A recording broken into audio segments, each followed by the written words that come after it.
Hello everyone and welcome to my new mini-series. I'm Magpie, someone who's been doing performances of various things for at least 10 years, definitely a bit more. But yes, this is my new mini-series called Performance 101. And this is where I essentially give beginner performers or people who are transitioning from one variant of performance style to what I've become, what I've transitioned to, which is the more Kai idol scene or dance covers. I do want to say, I did a throwback to my reggae band days with my fit today. I very much did the skater look with the beanie. I think this actually is from one of the gigs that we did as a band. But also, I'm wearing a band shirt. Not mine, but The Rose. It's a K-rock Korean band. I saw it with my friend. They were great. Anyways, today's lesson, I don't know if I want to say lessons or episodes. The focus of today's little video is going to be on set lists. Set lists are something that are fun to create, but can be really intimidating for people who are just getting into performances, or if you don't really know where to start. It can be really hard to know, what should I do? What songs do I decide to do? And how can I make it flow? So here are the tips and tricks for making a solid, comprehensive set list. And let's do it. Okay, so as not to dox myself and so that no one can go back to my reggae days, I will not be using one of my set lists from when I was in a reggae band. However, I will be going over some of what we would do for any of our gigs when we were getting either paid or just starting out. We typically would have a 30 to 45 minute set. Sometimes if we were going to be an opener, that we get the 30. If we were going to be the headliner, I mean, it wasn't often because we were small, but when we got to do a headliner or something where we were one of the top 3 that people would come and see, then we'd get a solid 45 to a minute, sometimes an hour and a half. Wait, did I say a minute? I meant an hour, 45 minutes to an hour. So yes, that would mean when you have longer sets and you are just starting out as a performer or an idol, again, this is going to be the main audience that I'm not selling, but I'm here for the idols. When you're just starting out as a performer, you're typically not going to have a lot of original songs, if any. That is okay. I highly recommend. My dog's eating right now, and I think she's not able to get the food at the bottom of the bowl. So if I laugh because I hear that, so sorry. Anyways, where was I? Set lists and new performers. Anyways, so yes, if you're just starting out and you might not have original songs, or maybe have 1 or 2, which if you have 1 or 2 and you're just starting out for performances, great job. That's wonderful for you, but it's okay to not have that yet or not even really want to have that as one of your goals. As a performer, you can have any of your own types of goals to work towards. That's going to be based off of what you as a soloist or as a group will decide together. Now, the main thing with set lists is knowing how long you are going to have on stage. I know with most anime conventions, we typically get, if you're going to be part of one of the Idol Fests, you're probably going to get between 5 to 15 minutes, which means either 1 to 3 songs. If you're going to do the full length songs, I personally prefer those. If not, you can typically do the 1.5 minutes to 2 minutes that you'll see in the TV shows, and the beanie better stay on.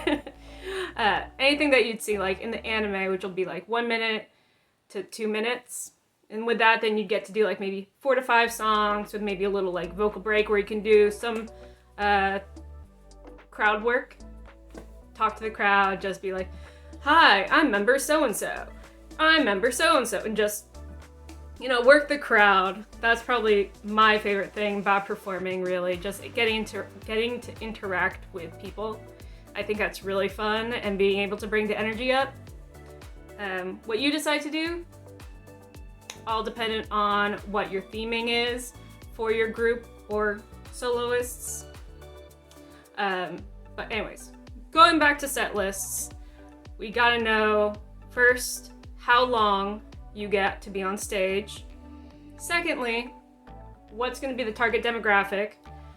Most conventions now are more family friendly, so keep that in mind when you are choosing what song to cover and what dances to do. Thirdly, you're going to want to keep things,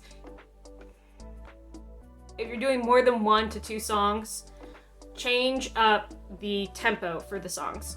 And if you aren't familiar with music terms, I will be using them quite a bit, but I'll say it in like normal talking terms as well. So you're going to, the main thing when you are doing like a 15-minute or longer set, you are going to be looking out for doing key changes, which means like the scales or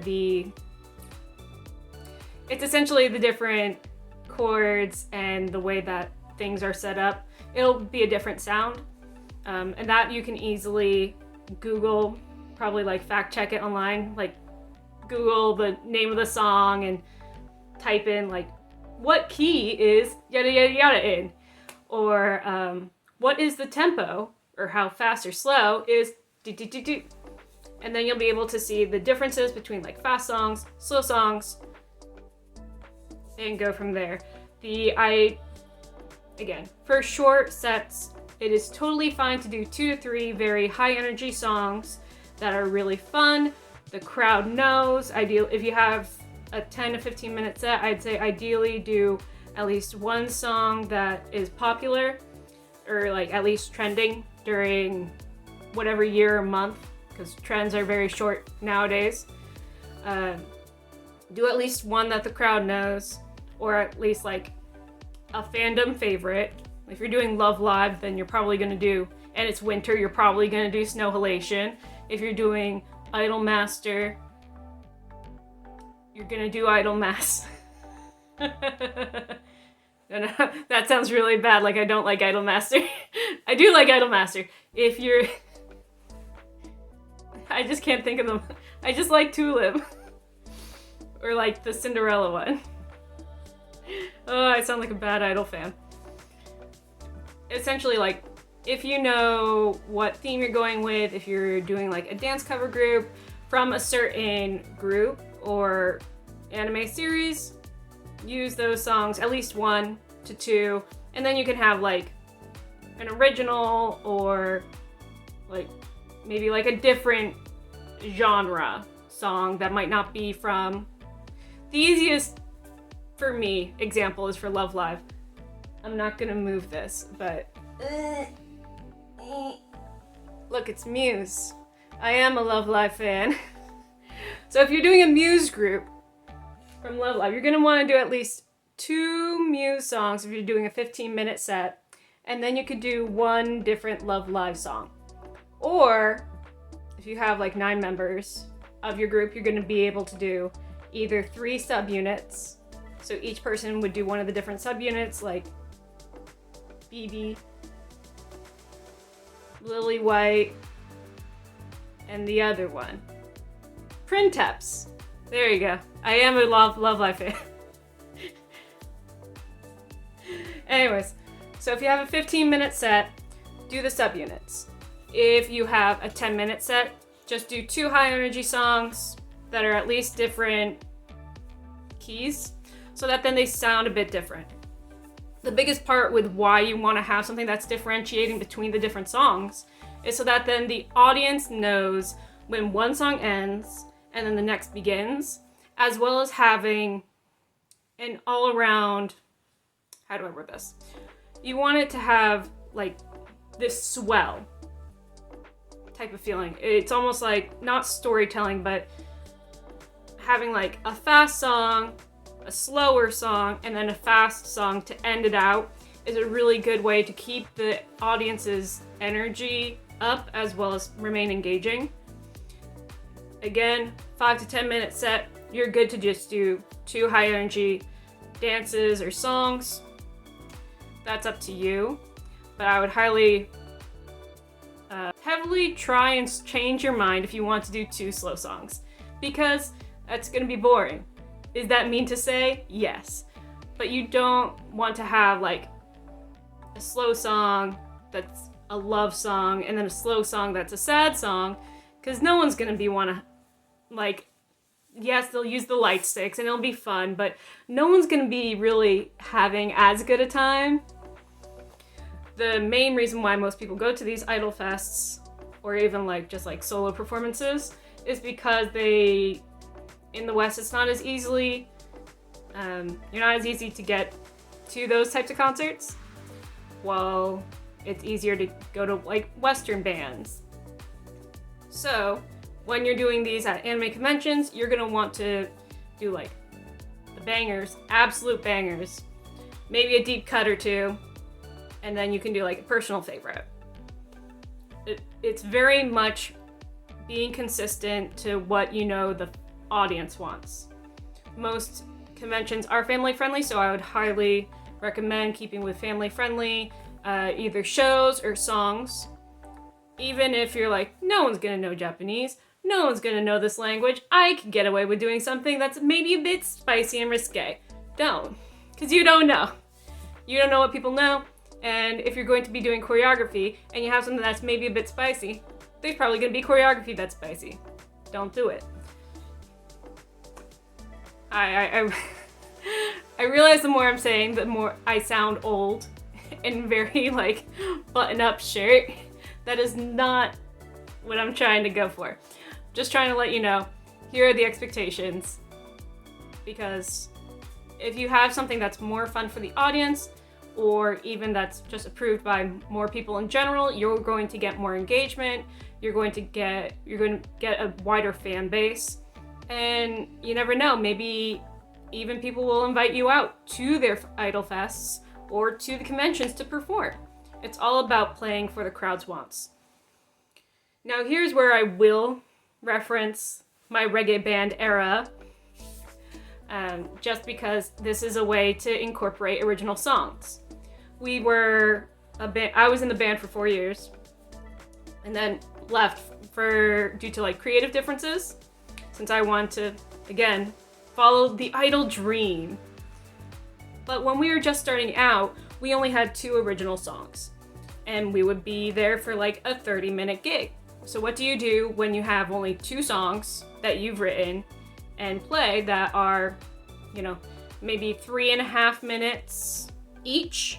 I think one was like 3.5, the other was 4 minutes, give or take, depending on how long we do like improv riffs. So that's like 7 minutes. 7 minutes out of a 30-minute set, and you can really get away with maybe doing like 5 minutes over the course of the 30 minutes for talking and working the crowd. The rest should be done when you're playing. Where you come in with incorporating the original songs is you do genre-specific covers, and then you incorporate like the 1 to 3 original songs that you have to fill out the set list, while also sticking to your sound. And the reason why it's important to space it out is because you want to leave the audience wanting more. Again, not everyone's going to be wanting to do the vocalist route, but this is for the ones that do. If you leave the audience wanting more with keeping the amount of original songs that you're going to be performing at a bare minimum, you're going to be able to draw people in with very popular songs, while also showing them just a little taste. You're like, oh, you like this, I like this, shared interest, but you know what? You guys were like so good. You had such great energy. Do you want to listen to my original song? And they're gonna be like, yay! Wait, where's the light stick so I can... It's still in the... I think something fell. They're gonna have their light stick. Not in a case, but they're gonna be like, yay, we want to hear an original song. And they're gonna be like, wow, are you sure? And they're gonna be like, yay! Just really hyping it. Oh, hello, little baby dog. Do you want to be on the camera? I'll lift you up. Come here. Oh, you don't want to? Okay. Anyways, sorry, my dog's here and I love her so much. She's adorable. Yes, sit on my backdrop. Anyways, so you're going to want to essentially have it as a little reward for the people that come, so that then they'll know, it's like, oh, if I go see this group again, or if I see the solo performer again, they might have another one of those songs that they made, that they created, and I want to hear more.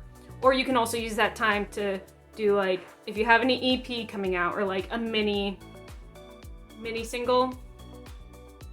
It's not really a thing, but if you want to do a single release, then that'll give you some advertisement to be able to say, if you like that song that I made, guess what? It's going to be releasing in 2 weeks. Or the music video, which I am so excited for, is going to be coming out soon. So stream it on Spotify, all the streaming platforms. Listen to my song and look out for the music video. It's all about promoting yourself. You are going to seem like a sellout. That's okay. That's part of being a performer. You kind of have to sell yourself, so you will sound like a sellout.